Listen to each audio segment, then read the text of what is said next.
Attendees.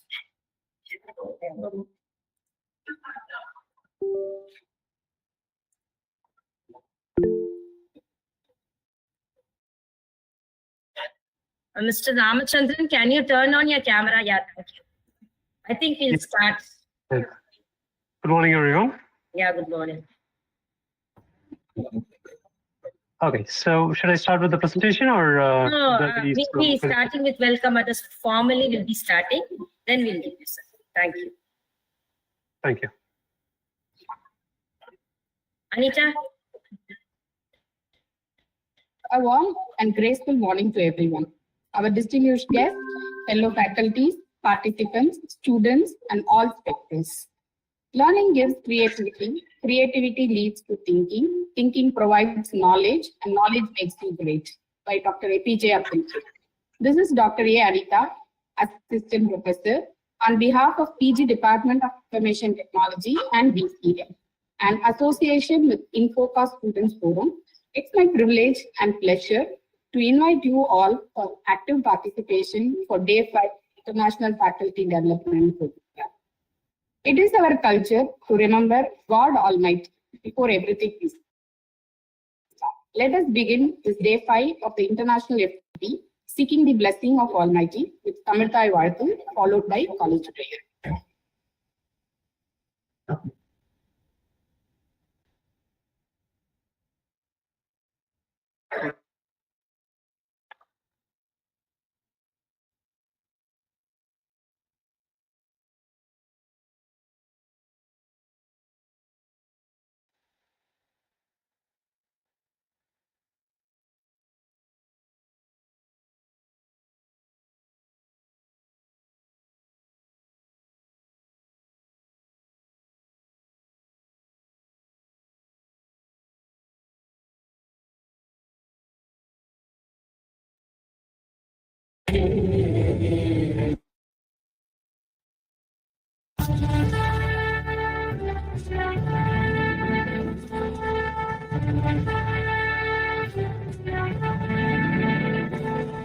நீராறும் கடலுடுத்த நிலமடங்கை கெழிலொழுகும்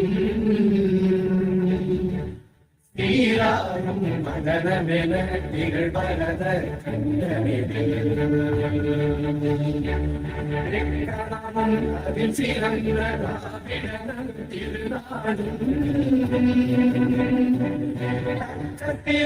இவை முதலும் தரித்தனரும் திலகமுமே அத்திலக வாசனை போல் அனைத்துலகும் இன்பமுற எத்திசையும் புகழ் மணக்க இருந்த பெரும் தமிழரங்கே தமிழரங்கே உன் சீரிழமை திறந்தியல் செயல் மறந்து வாழ்த்துதுமே வாழ்த்துதுமே வாழ்த்துதுமே.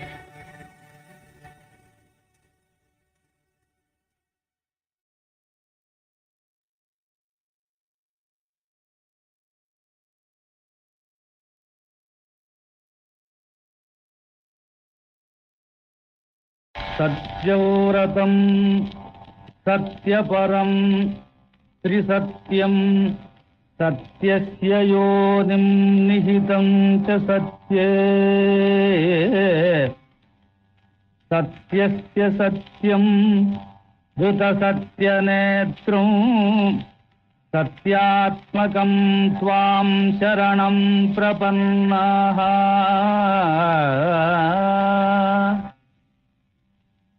वाणी गुणानुकथने श्रवणो कथायां हस्तौ च कर्मसु मनस्तव पादयोर्नः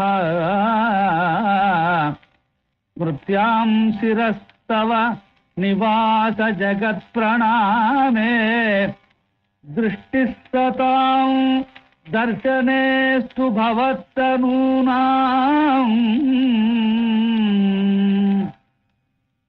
नमो भगवते तस्मै कृष्णायाद्भुतकर्मणे रूपनामविभेदेन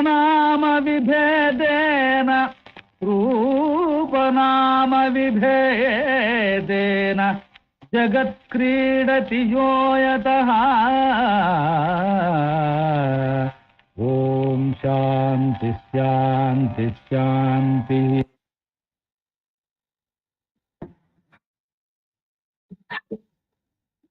Now I invite our head of the department and co-convener of 1 week international FTP, Dr. K. Andeyappan, to deliver the welcome. Jai Shri Krishna. Good morning.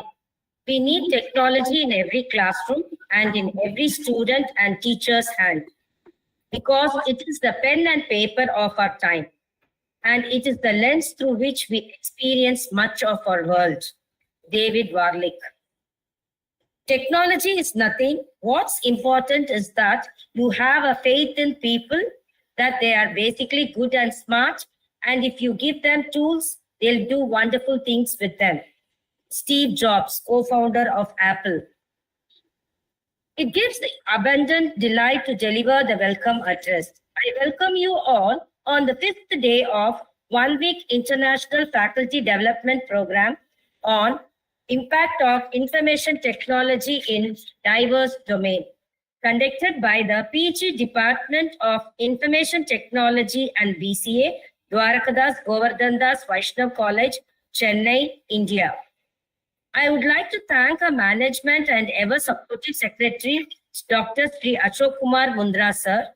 I welcome our Tower of Strength and convener of this FTP program, Captain Dr. S. Santosh Babu.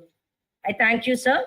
On the 5th day of 1 week International FTP, I welcome today's speaker, Mr. R. Ramachandran, Principal Lead, Nokia, USA. Welcome you, sir. Thank you very much. He will be speaking on deep dive into network processor. I guarantee that today's speech will be productive and worth your precious time. Mr. Ramachandran will enunciate on network processor. I welcome you, Mr. Ramachandran, once again. On behalf of the organization, I would like to welcome all the participants. Last but not the least, I welcome my team members. I once again welcome you all. Thank you. Thank you so much. Thank you, ma'am, for your warm welcome. Now, I am very delighted to introduce our chief guest for the day, Mr. Ramachandran R., Principal Lead, Nokia, USA. Mr. Ramachandran was born in Tamil Nadu, India, and he has completed his graduation, BSc Computer Science, in Bishop Heber College, Trichy.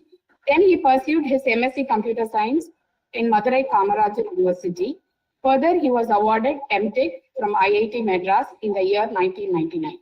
The presenter has over 20 years of experience with leading innovative network product companies like Cisco and Nokia, USA. For the past 20 years, he has designed, architected, and delivered product features addressing the market needs of service providers and enterprise customers. He has played a key role in design and development of routers in Cisco. Today, we are privileged to have chief guest, Mr. Ramachandran, with us and eager to hear his insights and experiences. The topic of our today FDP is on deep dive into network processor. And I am confident that Mr. Ramachandran will provide valuable perspective and insights on this topic. Now I hand over the session to Mr. Ramachandran, sir. Over to you, sir. Thank you very much, Dr. Anita. First of all, I'd like to thank you and the management of Vaishnav College in Chennai and the HOD of Computer Science Department in Vaishnav College and all the esteemed distinguished alumni who are present here today. It's a pleasure to be with you all today. And without much ado, let me just jump to the presentation. I'll be, I've already put my face on the, behind the voice. So I'll turn off my video, but I'll be available on the voice call and I'll present some of the slides. So I have about 15 slides. So I plan to spend about 3 to 5 minutes on each of them. So we have about an hour to go over the slides. And I'll reserve the questions towards the end of the session. And you're welcome to raise your questions towards the end of the session today.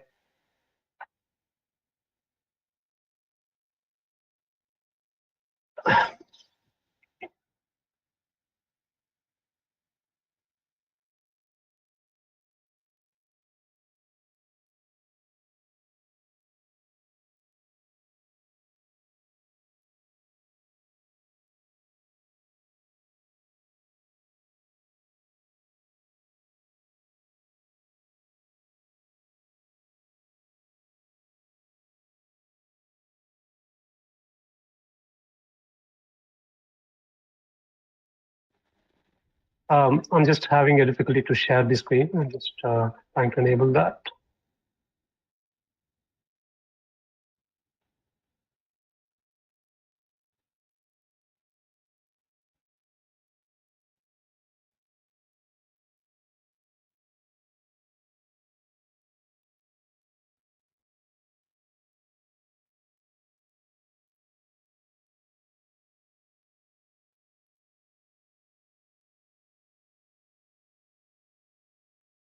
Hopefully you can all see the screen.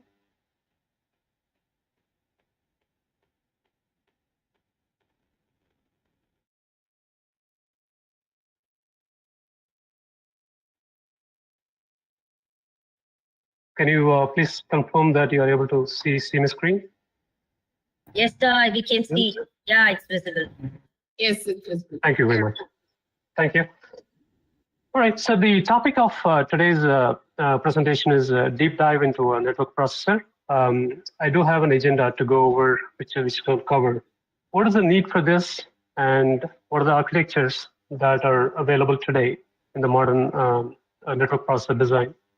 And then what are the core components of a network processor? And then at the end of the session, we'll have a Q&A open to you all.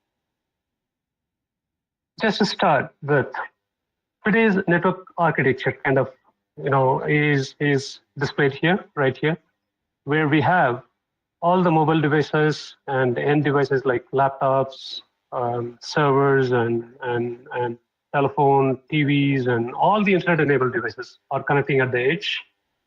And then these are connected through what do we call as the edge routers to the backhaul that we call our core network. And from there, we connect to some of the services which are behind them, which are like Google's, Apple's, and Netflix's of the world, right? This is where all our corporate network resides. And we exchange data between these devices over the internet, accessing these services. So what does it mean is the routers play a very, very critical role to connect these end devices into the world of internet. And they enforce a lot of policies that are enforced by either by your service provider or by your corporate network or your education institute, right? In terms of what content you can view and what kind of content you can access, what kind of services you can access, and things like that. So all these are enabled by these edge devices, and then the core devices provide you low latency and high speed kind of routing and switching, right? And then these servers serve your needs in terms of content. So at the core of all these is the, what do you call it, the network processor or the processor, right, which understands all these packets that are being sent from these end devices into these servers. And whatever that is replied from these servers come back to the devices in terms of content, right? So what does it mean is these processors really process these packets at a very high speed with low latency. So that, can you go for a slideshow view so that it will be visible? Oh, yeah. Sure. Now, as it was thing? Yes, it's clear. Yes, it's clear. Okay. Okay. So hopefully it's visible for everyone. I was just telling that, the network architecture of the modern world today, that we have these end devices which are connected to the edge routers, and then which are in turn connected to core routers, what we call as core routers, which forms the bulk of the backbone of the internet. And then where all these data centers and other enterprises or institutes connect their data centers, right?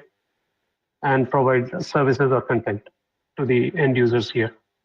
And these are all connected by the switches and routers, and the core of or the brain of those switches and routers are the network processors. That is in discussion today. I think this we pretty much understand. Most of us understand all these architectures. Now, as I told, what does the internet need? So it's like, imagine this as a digital network of the of the postal delivery that we have in India or in let's say overseas.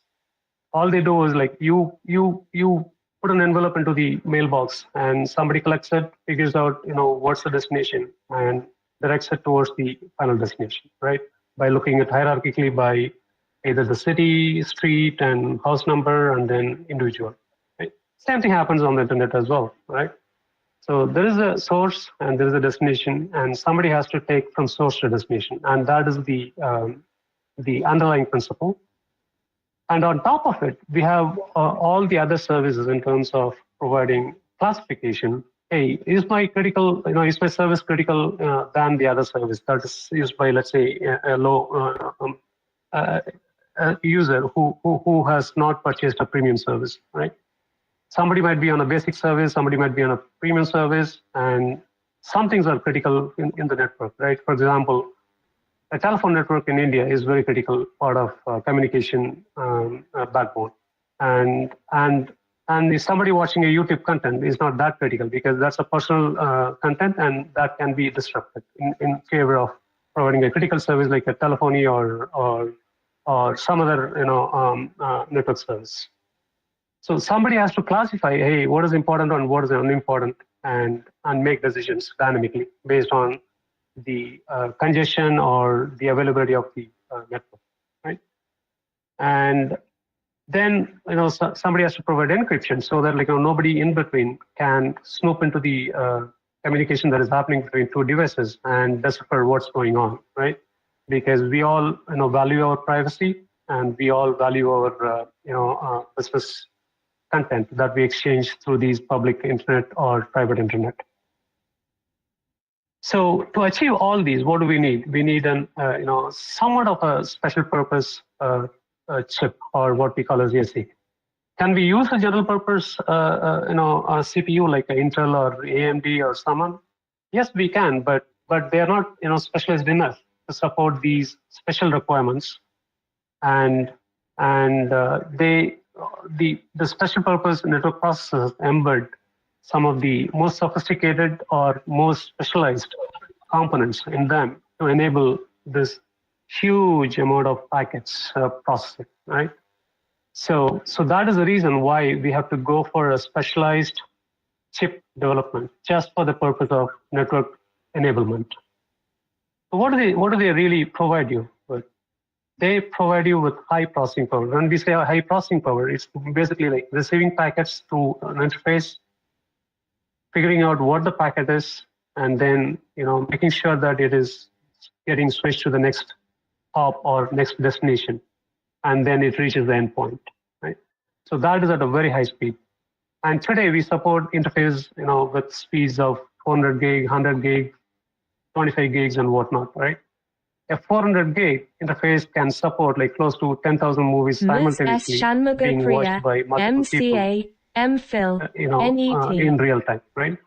And imagine, like, we are all able to talk to each other, present, ourselves with each other across thousands of miles. It's all enabled by this high-speed processing of the internet of the world, right? And then, of course, support wire speed and then programmable, right? That is very, very critical aspect of a network processor. What do you mean by programmable, right? A typical network infrastructure provider or a service provider keeps their box in the service for about 5 to 7 years, once installed. The reason being, these are all very, very, very operationally, even capex-wise, they are expensive, right? So they cannot keep checking away the boxes every other year or so. They have to keep it for 5 years or 6 years, 7 years. And then the network evolves, at a very fast pace. Like we have, in the last 10 years, right, we have migrated from the regular, what do you call it, the analog-based switching into digital-based or packet-based switching, right? Pretty much all our critical services like TV and mobile and telephony, everything is delivered over the internet today, right?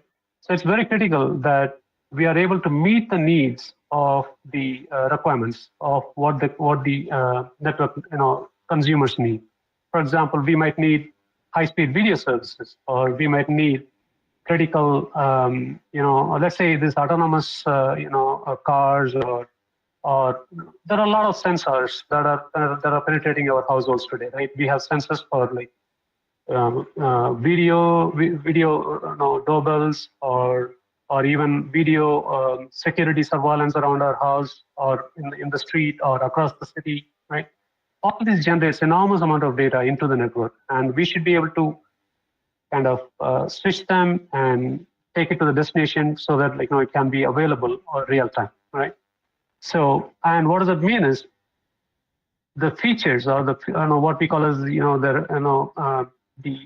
requirements from the service providers or the business users are easily achievable through these existing boxes that are there for like years together, right? 5 to 7 years. So what does it mean is we cannot put all the logic of the switching or routing into the chip itself. We should be able to write flexibly whatever we want to achieve in terms of like new features into the chip over time, right? A chip is developed in 2 to 3 years, but the software that is getting written on top of it goes on for years together, like 5 to 7 years or 10 years, and sometimes, right? So that what does it mean is like the software programmability is very, very long-living thing, and it's important that the AC can scale to it. And then especially for the network applications, right? I mean, a regular CPU can probably handle serial devices like keyboards and voice and video outputs and things like that, but it's not meant for handling packets at high speed, right? We are talking about 400 gigabits or 2.4 terabits or 6.4 terabits, and a 6.4 terabit network processor can enable like 200,000 movies simultaneously, right? I mean, it can enable watching download speeds of 200,000 movies simultaneously from a Netflix server, right? So those kind of scale we are talking about. And think, imagine Netflix today, right? I mean, it serves billions of users across the world. And there are like 8 billion people, and there are about probably 4 to 5 billion people who have internet access. And even if a fraction of them wants to access Netflix, it should be able to scale, right? And that is the scale we are talking about. So we need specialized chip development to address these needs, and that's the reason why we have to, have a specialized network processor, built for, built for this, specially built for these purposes. So what does the network processor really do in terms of, like a CPU, right? A CPU processor, runs applications like Word or, browsers or whatever it is, right? And it mostly, kind of processes some of the, low-level tasks like, creating a presentation, or getting a video content from a server, or presenting a web page from your, let's say, your institute or whatever that is, right? Unlike that, a network processor, really deals with the network stack, which is now it is standardized on top of TCP/IP pretty much. Rest of the standards pretty much died out, like ATM and all those standards. So what it does is it receives a packet from the physical layer, and then it does, parse the packet that came on the physical wire to figure out whether, hey, is it a TCP/IP packet, or is it a PRL2 packet, or is it something else that the network doesn't understand, or is it a custom protocol, right? So it does the what we call as the data parsing, and then once it parses, it kind of classifies into, hey, this is an IP packet, and this is a L2 packet with just MAC header alone, or this is a special protocol packet, BGP or OSPF or whatever it is, and then it does that's called the classification part, right? It also figures out, hey, what kind of a priority this packet has to be treated with within the network processor, right? That's called what we call as the QoS, the quality of service treatment, right? So the classification kind of figures out all that, and then it does what we call as the transformation, right? To figure out, hey, given this packet, where does it go? I mean, does it go via, let's say if it comes via interface A, does it go through interface B or C or D? It's like similar to a post office, like figuring out, hey, based on the destination city, what is the next stop? I mean, does it go to Chennai? Does it go to Coimbatore? Or does it go to Trichy? Right? They have to figure out and put it on the appropriate path so that it goes to the destination ultimately. And the queuing and scheduling is, yeah, of course, you figured it out. This is where it has to go, and obviously the path may be available or may not be available, right? Depending on a truck is rolling out, in the postal analogy. So you figure out what is the path availability, and then you kind of schedule the packet into the path that is available, or into the interface that is available to take this packet and run with it. And these tasks are the ones that are generally accomplished by the network processor, from the moment it's brought on. And then there's a control plane. Typically, this runs on what you call as a CPU, which is on top of the network processor box. I mean, not necessarily. This directly is not involved with the packet management. This is mostly involved with some of the setting up the paths, or making sure the interfaces are running, or collecting the statistics in terms of, hey, how many packets did this box see, or what kind of packets this box is seeing, or availability of the resources in terms of, hey, how much, which are the interfaces which are down, or which are the interfaces which are up, and things like that, right? I mean, this is more like what do you call as the management plane or control plane, where you get a visibility into the operational aspects of the box, right? So, a network box would typically have these two kind of layers present in them in all of the boxes, right? Pretty much to kind of get an operational visibility, and then there is a real operation that it is doing, which is switching the packets. I'll move on to the next slide. So yeah, as I mentioned earlier, so we have the control plane handles what we call as the less time critical and operational aspects of the things, like maintaining the tables. When I say tables, these are the route lookup tables, right? I mean, to figure out, given a destination, which path to take, or what are the available paths, and things like that.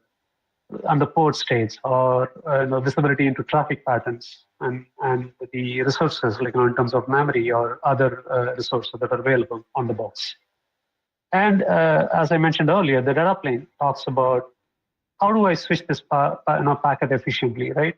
And at the same time, provide core device operations like, hey, how to categorize these packets, what kind of policies I can apply for a given, stream of packet, and things like that, right? So it's a software stack, that is developed on, especially for this kind of a chipset or a router or switch, would contain these two planes. Yeah. So this just elaborates, the critical function a network processor does, which is media access control, which is basically like, hey, accessing the physical layer, which is Ethernet or ATM or so on. Pretty much the whole world today is standardized on top of, Ethernet. So that's the predominant technology for the modern world. And we are with Ethernet, we are able to scale to this, and then the fiber, as the backbone, right? we are able to scale to the speeds of 400 gigs, and soon we'll be in the range of 800 gig to terabits.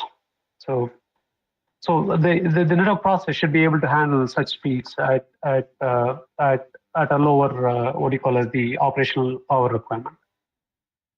And then data parsing, we talked about it, like the network processor should be able to handle or understand what is coming in into it, right? To figure out whether it is IP packet or Ethernet L2 packet or any other kind of a packet, special purpose packets, and then be able to identify, make decisions in terms of to drop a packet, or for example, if you want your institute to block certain sites, right? And you may put policies saying like, hey, for example, if somebody is, let's say during the work hours, let's say 9 to 5, somebody cannot access Yahoo or TikTok or Instagram or whatever it is. So you generally kind of put a policy in a firewall saying like, between these hours, don't allow access to these kind of sites, right? And a router or firewall can figure out from the packet content, hey, where this particular packet is going to, what is the destination, and if it is going to, let's say, Instagram or TikTok or whatever it is, it can kind of drop the packet, right? That's called filtering. And then forwarding is the regular forwarding. If assuming the filtering is allowing the packet to go forward, then we'll switch the packet to the intended destination. And the QoS is in terms of service, right? I mean, so whether it's a premium service or critical service, or whether this can be treated as a best effort or whatever it is, right? So based on that service classification, you would either allocate resources, appropriately. Whether, for example, let's say if the bandwidth is 100 Mbps, you might say 30 or 40 Mbps is reserved for, let's say, for educational purposes, which let's say only your institute's content can be accessed for 40% of the time. And let's say 10% of the time is only for entertainment purposes, right? So the packets can be classified into these different categories, and the processor would ensure that each of these criteria is met over time, right?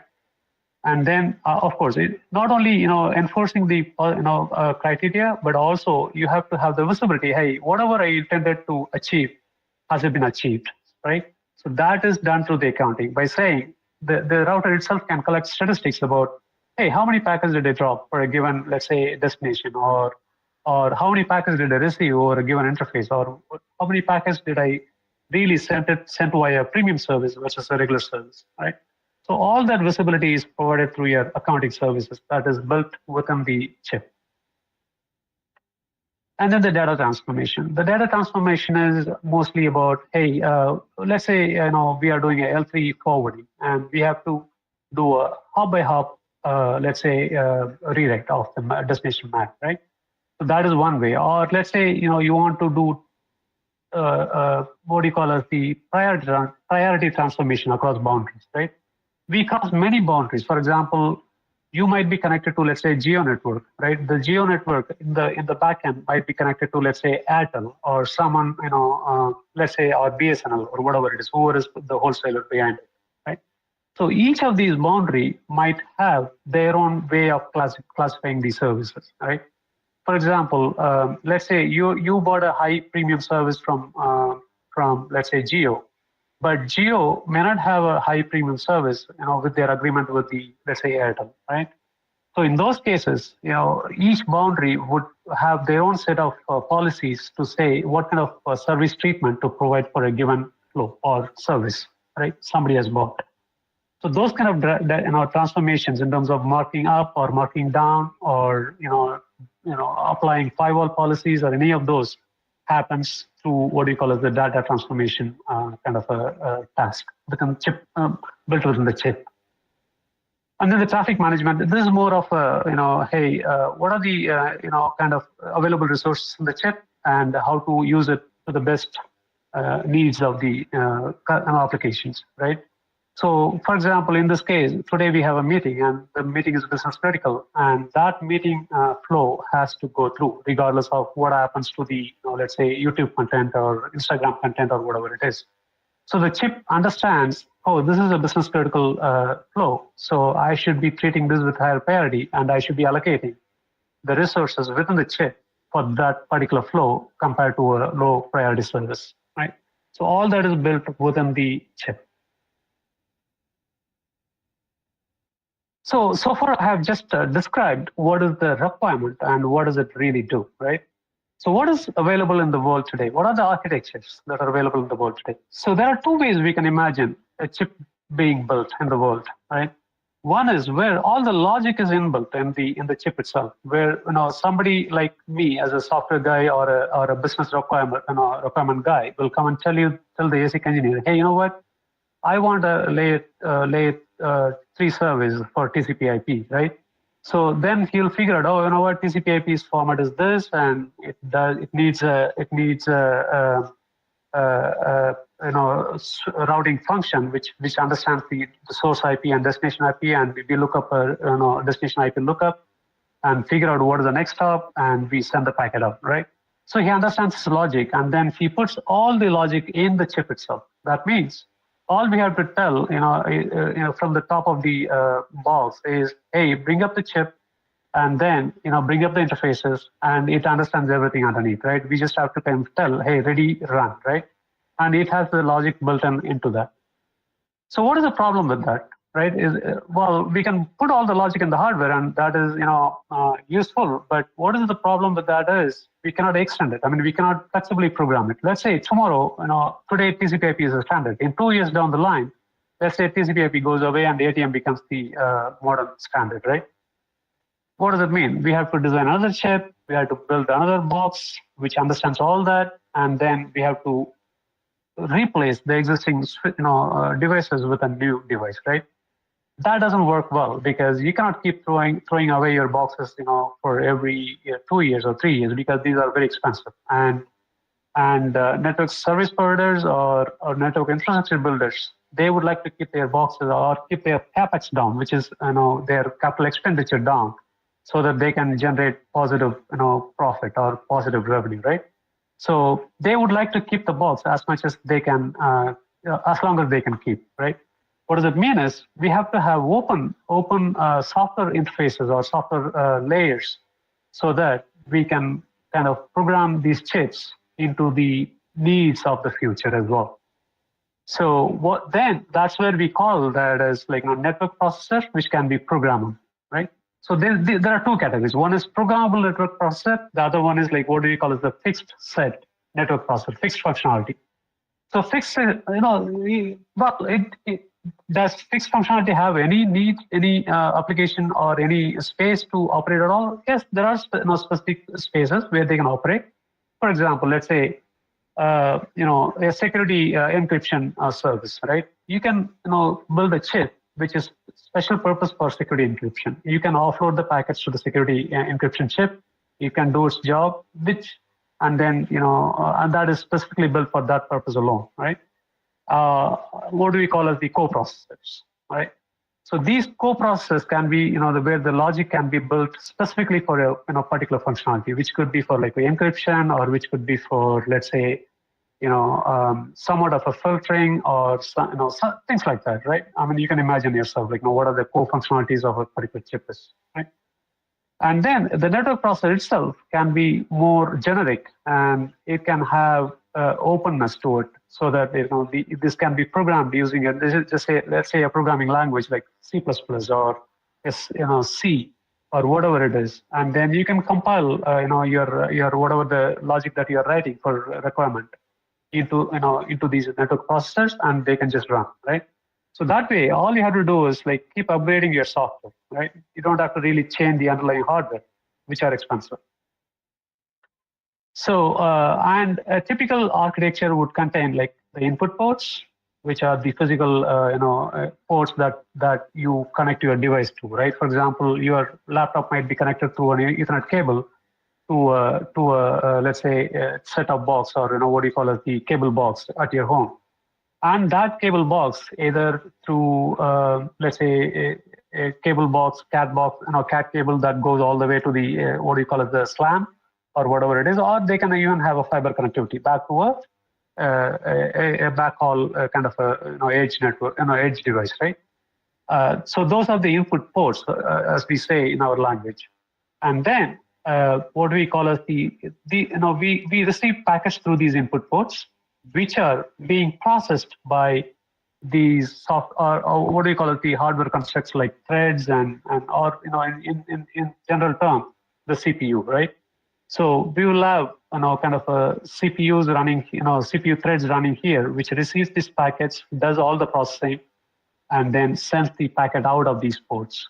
So to achieve the processing of the packet, it needs the tables, right? I mean, for example, the routing tables or the QoS policies, or let's say whatever the context that is required for the CPU to do, right? In terms of, let's say your data structures or other stuff, right? So those are all stored in these SRAMs and SDRAMs. And the network processing elements, which are the threads and other stuff, kind of access the content from these, the tables or the software context that is stored here in data structures, to figure out where to send this packet or what kind of service treatment we have to provide for these packets, right? So with that, kind of a logical introduction, let me go a little bit more deeper into the physical aspects of a chip, right?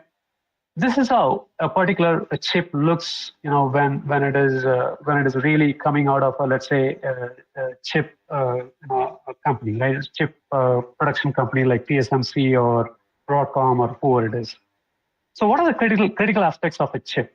Two things. One is, how big is a chip, right? Because that really dictates your yield. What do we call as the yield, right?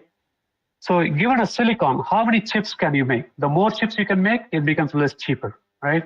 Obviously, the moment your volume is, your production volume is high from a given resource, it becomes a commodity, right? It becomes cheap, right? Because the production costs are low, the material required is low.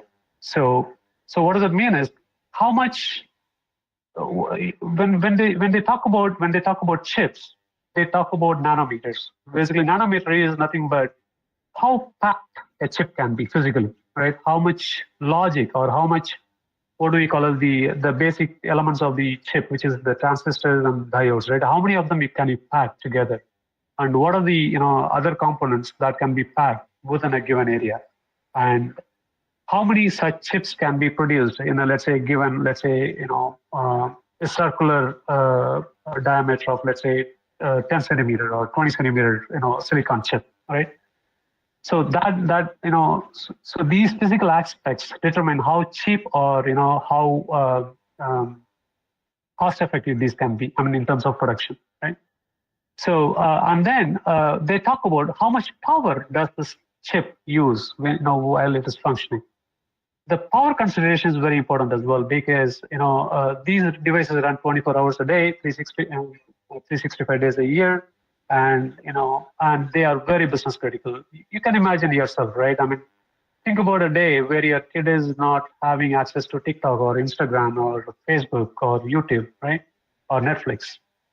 And you can imagine the frustration, right? And think about, imagine the same business critical applications like banking or your rail network or the air network, right? So all these all these business critical applications run on top of these internet, right? These are all internet enabled, and they are internet supported. And the underlying critical piece of that internet enablement is this chip, right? And there are like millions of these routers and switches that are spread across the world, and they run 24 hours a day, 365 days a year, right? And what does it mean is they suck power. And you know how expensive power is, right? To cool and to kind of run these devices, at operating levels, it consumes a lot of power. So the low power consumption is a critical aspect of the chip design as well.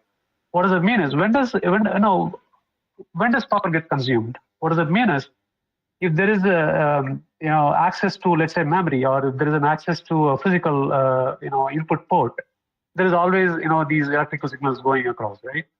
And you have to see how efficiently can we kind of transmit those signals or electrical signals across this chip dimension, right? let's say these are your memory, right? And your CPUs are sitting here. To access these, right, you have to go that much of a distance, and obviously a distance, versus time would mean, more power, right? So it's always, a goal that, we have to pack a lot of punch within a given chip dimension, right? So hopefully you understand the physical aspects, that is really needed, and how it plays into the critical requirements of low cost and low operational, parameters in terms of thermal as well as electrical and other physical aspects. Now, as I kind of look at this picture, I'm just trying to explain what does all this mean, right? So the SerDes would mean, these are the SerDes, which are the physical devices which access, this is where your physical wires in terms of input ports come into, or the output ports come into. And then the HBM, these are the memory components which sits on the chip. And then the IMCs are the controllers to access these memory. And then the ZPUs. The ZPUs are nothing but I'll have a picture in the next slide, which will kind of explain this a little bit more in detail. So the ZPUs are nothing but CPU cores, as we call in a laptop, right? So there's a CPU core sitting on our laptop processing the commands from our keyboards or the input devices, whatever that is.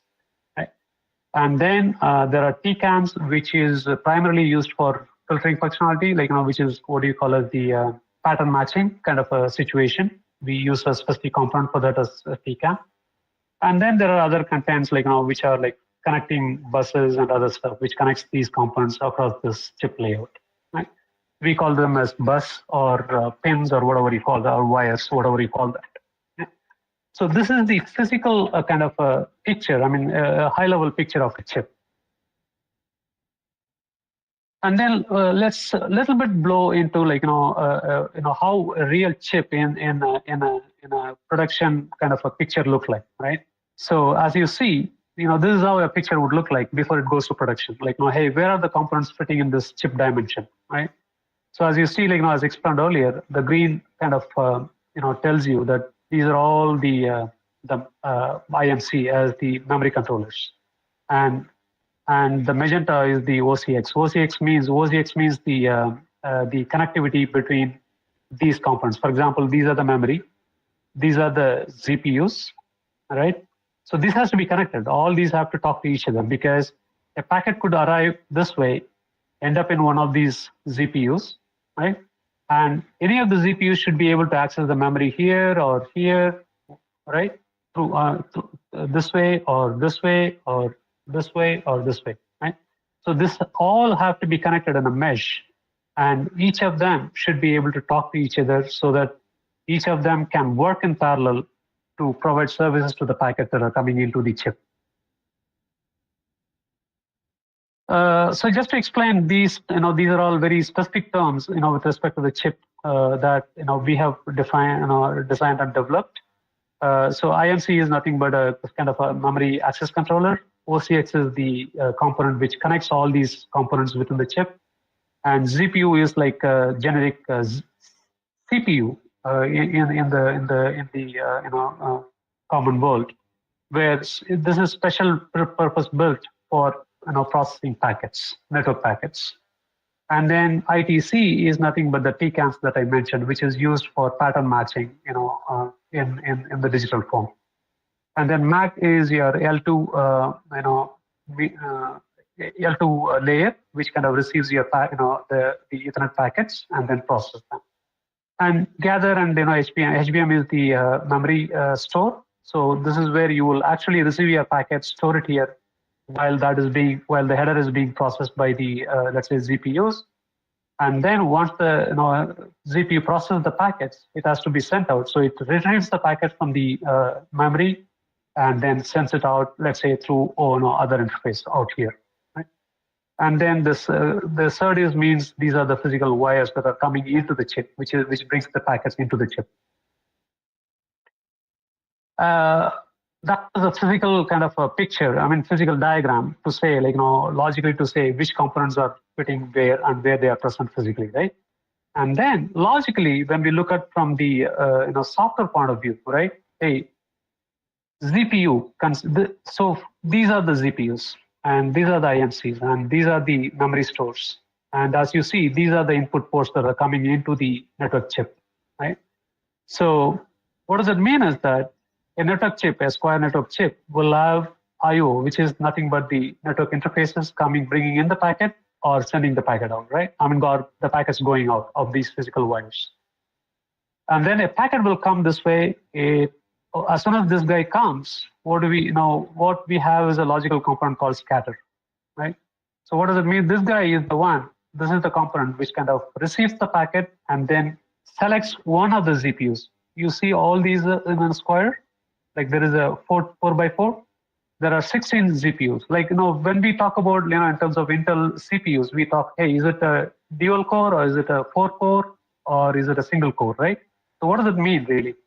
So it's like a dual core would mean there are 2 parallel CPUs which can really process, your whatever the content is in your laptop, right? The same way in network processor, you can scale this. This is a 4 by 4, and if you want a really powerful chip, you can kind of linearly scale this from 4 by 4 to, let's say, 8 by 8 or 2 by 2, right? Depending on your cost or scale requirements or the speed requirements, right? You can scale this, organically. So a scatter would receive a packet, give it to one of the ZPU. The ZPU will take it, will look at the packet content and see, hey, what kind of headers this packet has, right? It has got L2 header, L3 header, TCP header, let's say, or TCP or UDP header or ICMP header or whatever it is, or BGP protocol or whatever that is, right? So he takes it, he parses the packet, and then once he parses and understands, what kind of service do I have to provide this packet? Is it a L2 service? If it is L2 service, all I have to do is, hey, look at the destination MAC, in the table probably that is residing in, let's say, in the HPM, right? So look at, or it may even have a local memory, dedicated just to speed up because if you have to go and look at your tables which are residing here, that is high latency, right? So you might throw some memory here, locally, which are available, for any fast tables, and instead look at the table, memory here, look at the table and figure out where to send this packet. Let's say this guy figures out, this packet has to go towards this interface. Then he issues a command saying, like, hey, transfer the packet. Let's say, it was stored here. Transfer the packet from here to this way to the outgoing interface, right? So as you see, these are the logical components that is present within the chip. When we say logical component from the software point of view, packet is received by MAC component, and then it is getting given to a ZPU by a scatter, and then the packets are coming, in a what do we call as a TCP flow or UDP flow, right? They all belong to the same flow of, what do you call as the network flow of packets, right? For example, let's say a particular one of you is watching a Netflix show, right? There is a unique connection that goes from your laptop to the Netflix server, and that flow of packet has to be serialized, right? It has to go one after the other as you keep getting the content, right? So to keep them in order, what we call as we have something called a reorder engine, which keeps because the packets can enter the chip in parallel, right? So they can come in any order. It is up to the reorder engine to keep and figure out, hey, which packets belong to which flow, and ensure that they all are sent in the same order that is received, right? And then ZPU is the one which really runs your software instructions in terms of, hey, what do I do with this packet, right? Do a L2 lookup or do a L3 lookup or do this QoS classification or do this filtering, whatever that you tell the chip to do, right? In terms of software instructions. That's exactly what this ZPU does in terms of parse, lookup, do whatever policing that you do, for the packets. For example, let's say like a Mount Road is congested, right? What does it do? You put a traffic cop and he kind of regulates the traffic, right? Same way what we call as you put a policer in the chip, and he figures out, hey, you know what? This chip is congested in this path, so let's probably regulate the traffic towards that destination, right? Or towards towards a particular let's say path or whatever it is, right? So that's the Reorder Engine. And then this is the component which kind of schedules when to send the packet out and things like that. And this is the one which controls, how to get the packet from this guy and from the memory and send it out of the output port, and then through the MACTX. So this is like a logical flow of receiving a packet and processing them and then sending them out. Yeah, so this is just an explanation of, again, like, whatever I just described. Receive a packet here, the scatter sends it to one of the GPUs, and the GPU does the parsing, does the lookup, does the policing, and do whatever manipulation it is supposed to do for the header, right? And then transmits over the, whatever is the, what we call as the OCN, which is the on-chip network. So these are all, just think of that as the internal, within the chip, these are the paths, right, to different components. So it sends over the OCX to the gather and then sends it out of the box through the output port. And these are all the what do you call it, the coprocessor or special purpose components that are required to achieve functionalities like filtering or to do scheduling or whatever it is.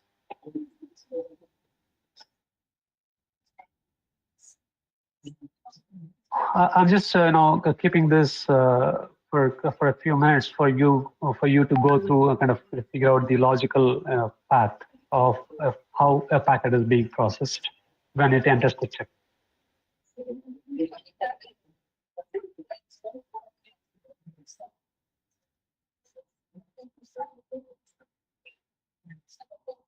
So we talked a lot about this GPU, right, which is a programmable kind of almost very generic CPU kind of a processor that we have built special purpose for the network processing of packets.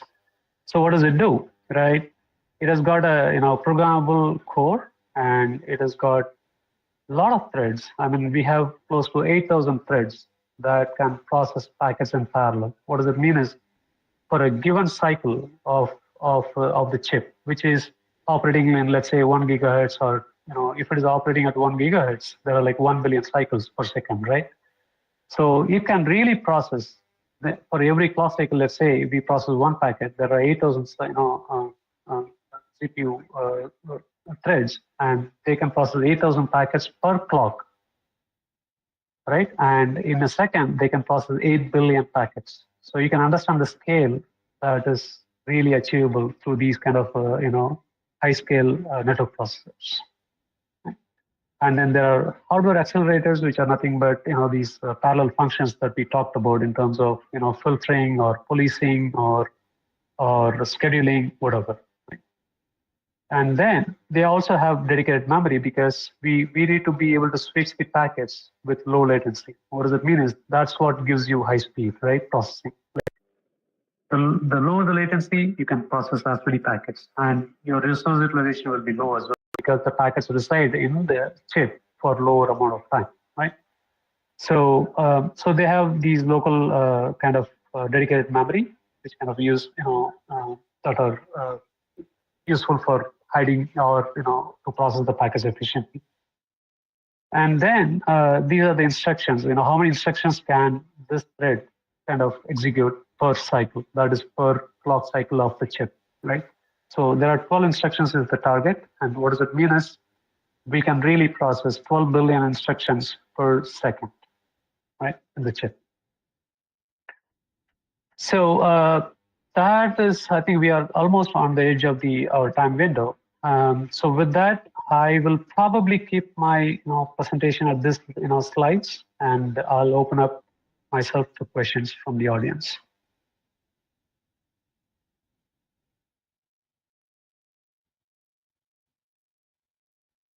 Yeah, I'm not sure whether a question and answer session is allowed in this kind of presentations, but I'm just curious.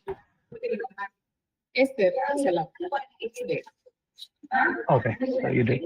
Audience, any questions? You can raise your questions, or you can post it in the chat box. Participants, any questions? Oh.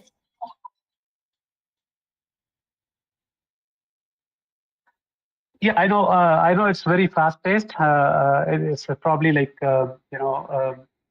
probably the initial portion is pretty. You're already, a lot of you are familiar with it. But if you have any specific questions on any of these specific, like the components of the logical or the physical components of the chip, please, you are welcome to ask.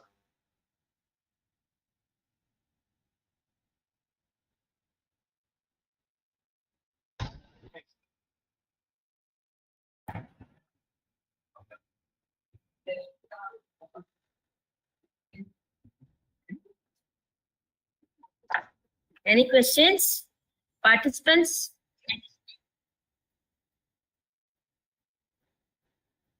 Wonderful. So it looks like everybody is kind of mesmerized. I'm glad. It's a pleasure to be with you all today. So I So have with a that, probably question. I have a Please go ahead. question, but it's non-technical. Sure. Like, how do you feel as a lead in other countries, like not in our country and in a foreign country, being a lead in Nokia? How do you feel it's because our students and all the participants will be eager to know as a role, as a leader, how do you feel? Can you share it? Oh yeah, absolutely. I mean, it's really fascinating and thrilling to be a leader, right? Because you define what is what you guys are imagining, that you need tomorrow, right? So you Yes. force as a leader, and then you kind of deliver on that imagination, right? Today. So, but there are a lot of challenges, of course, right? I mean, so it's not easy to be a leader, or it's not easy to be at the cutting edge of the technology, right? It needs a lot of innovation. It needs a lot of originality in terms of thinking. But I'm confident that see, I came from a small village, from India and in Tamil Nadu, so the most fascinating thing about Indian education is, it provides a strong foundation for us to be capable leaders of the world, right? And if one could imagine themselves confidently that, hey, I can be a leader of the world, in this technology world, definitely, you have the right foundation and right infrastructure in India. So you can imagine, like, yourself as the next generation leaders of the world who will take this world forward in a more prosperous and peaceful way. Oh, that's very good. So thank you for your response. So can we go for the formal vote of thanks?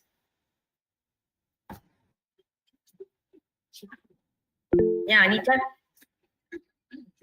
Thank you, sir, for your valuable insights and enlightening with internet needs, tools, and components related to network processors.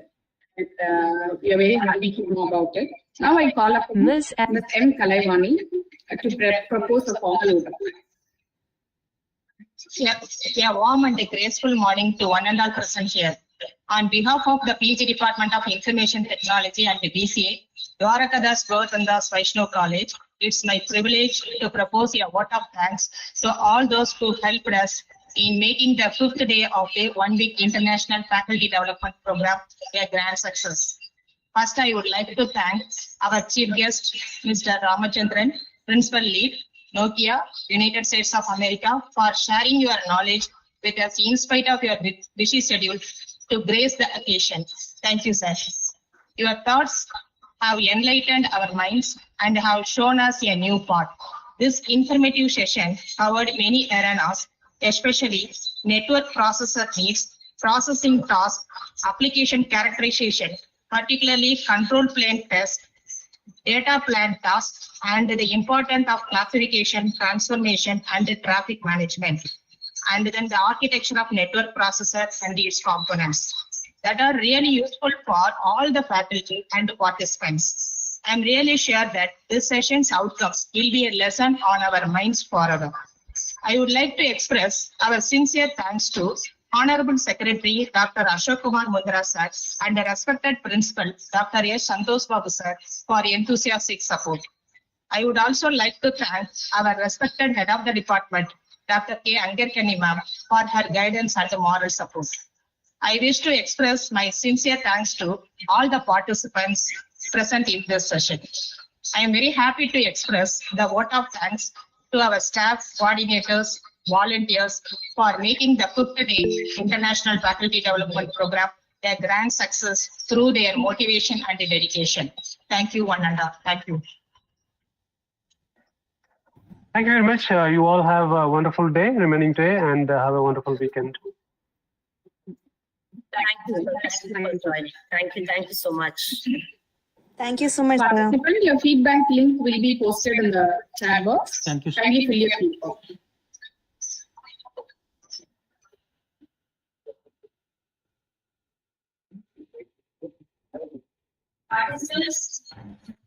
Participants, the feedback link is there. And afterwards, we close by 12 o'clock.